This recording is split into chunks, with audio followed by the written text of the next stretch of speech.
জমির শ্রেণী নিয়ে কথা বলবো।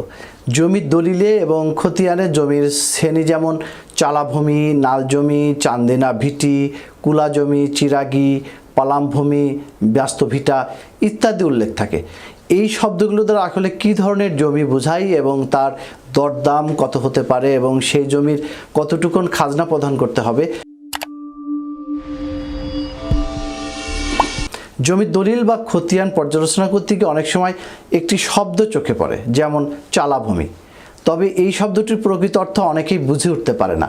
বিশেষজ্ঞদের মধ্যে চালা মূলত জমির শ্রেণী নির্দেশ করতে ব্যবহৃত একটি শব্দ, যার মাধ্যমে বোঝানো হয় উঁচু আবাদযোগ্য ভূমি। চালা বলতে সাধারণভাবে সেই সব ভূমিকেই বোঝানো হয় যা স্বাভাবিক জমির তুলনায় কিছুটা উঁচু এবং যেখানে চাষাবাদ সম্ভব। অনেক সময় পুকুরের পাড়, যেটা সাধারণত একটু উঁচু হয়, সেটাও কিন্তু চালাভূমি হিসেবে গণ্য হতে পারে।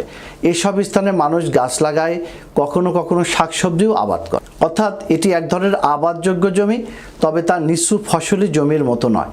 আর নাল জমি হচ্ছে 2 বা 3 রকম ফসলি সমতল ভূমিকে নাল জমি বলা হয়। অর্থাৎ সাধারণত নিচু সমতল কৃষি জমিকেই এই নাল জমি হিসেবে পরিচিত। আর চান্দিনা ভিটি জমি হচ্ছে হাট বাজারের স্থায়ী বা অস্থায়ী অকৃষি জমির যে অংশ প্রজার প্রতি বরাদ্দ দেওয়া হয় সরকারের পক্ষ থেকে, সেটাকে চান্দিনা ভিটি বলে।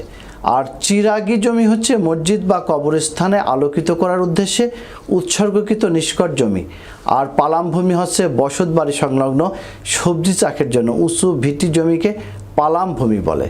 জমির শ্রেণী নির্ধারণে এই শব্দগুলো কিন্তু গুরুত্বপূর্ণ ভূমিকা রাখে, কারণ জমির শ্রেণী অনুযায়ী তার মূল্য নির্ধারণ হয়, কর নির্ধারণ হয়, ব্যবহার এবং বিক্রয় প্রক্রিয়ায় ভিন্নতা দেখা দেয়। বিশেষজ্ঞরা বলছে যে জমির প্রকৃত শ্রেণী সম্পর্কে না জেনে যদি আপনি জমি ক্রয় করেন বা দলিলপত্র সম্পাদন করেন, তাহলে পরবর্তীতে কিন্তু আপনার বিরুদ্ধে আইনি জটিলতা হতে পারে।